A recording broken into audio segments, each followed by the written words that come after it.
E se o Brasil tivesse anexado o Alto Peru em 1825? Bem, para quem não sabe, o Alto Peru, o território espanhol do Alto Peru, território atualmente ocupado pela Bolívia, além de partes do Paraguai e Chile. Para quem não sabe, movimentos de independência começaram a surgir em toda a América Espanhola, espalhando a guerra e o caos.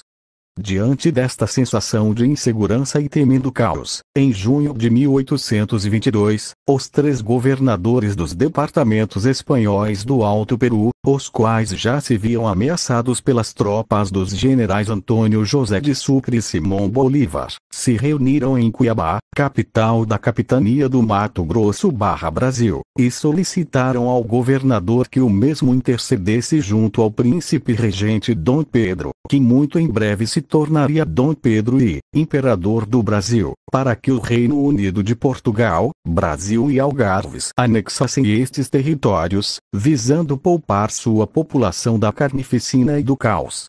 De imediato, o governador do Mato Grosso enviou tropas que estavam estacionadas em sua capitania para o Alto Peru, bloqueando o avanço de Bolívar e Sucre, e enviou uma carta a Dom Pedro, comunicando ao mesmo sobre o envio das tropas e a solicitação das autoridades do Alto Peru, o qual mais tarde viria a se tornar a Bolívia. Carta esta a qual só foi recebida por Dom Pedro I em novembro de 1822, quando o Brasil já era uma nação independente.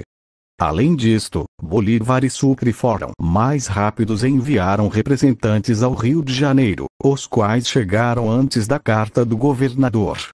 Desta forma, quando recebeu a mesma, Dom Pedro I já havia se decidido por não anexar o Alto Peru, rejeitando o pedido dos governadores da região e ordenando que as tropas fossem de lá retiradas.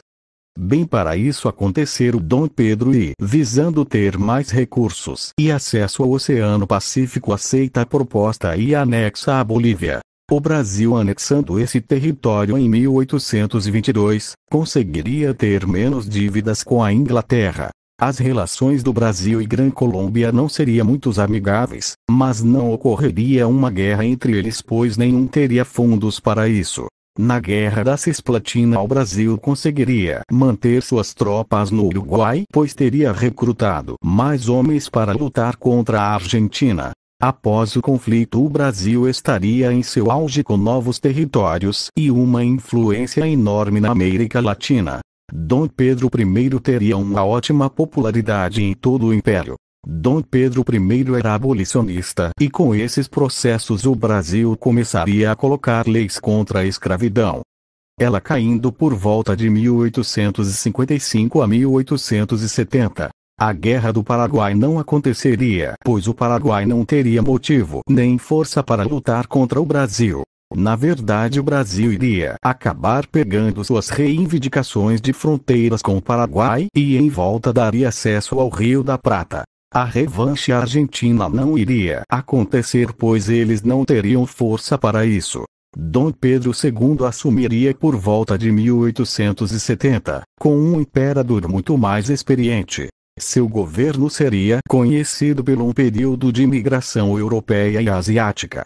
A imigração seria praticamente o dobro, visto que o Brasil seria muito maior e mais desenvolvido. A princesa Isabel assumiria por volta de 1905 e traria muito mais imigrantes. Na Primeira Guerra Mundial, o Brasil ficaria do lado da Entente e mandaria algumas tropas. A princesa Isabel morreria por volta de 1925, passando para o seu filho. Seu reinado seria na época da Grande Depressão. Com isso, o Brasil começaria a se industrializar e seu governo seria bem popular. Na Segunda Guerra, o Brasil entra do lado dos aliados. Após o fim do conflito, o Brasil seria do lado dos Estados Unidos. Na Guerra Fria, hoje o Brasil teria território da atual Bolívia, o que seria positivo tanto para brasileiros quanto para bolivianos. O Brasil ganharia mais de 1.100.000 quilômetros, em grande parte, terras férteis, e aproximadamente 10.500.000 habitantes, os quais falariam português ao invés de espanhol, totalizando um território com quase 10 milhões de km2 e mais de 240 milhões de habitantes, acrescentando ao Brasil inúmeras riquezas, entre elas, vastas reservas de petróleo e gás natural, a maior reserva de lítio de todo o mundo, ouro, prata, estanho, cobre e enxofre. Adicionalmente, o Brasil teria acesso direto ao Oceano Pacífico, visto que em 1822, o Alto Peru possuía uma pequena costa banhada pelo Oceano Pacífico, território este o qual a Bolívia perdeu para o Chile, o que nos dias atuais facilitaria o comércio com a China e demais países asiáticos, já que as cargas poderiam ser transportadas por vias terrestres até o Pacífico, e dali, seguirem de navio para a Ásia. Fazer parte do Brasil, também teria evitado a perda de parte do então território do Alto Peru, o qual veio a posteriormente constituir grande parte do que hoje é o Paraguai. Então é isso, pessoal, peço a vocês que deixem o like e se inscreva e deem dicas para o próximo vídeo.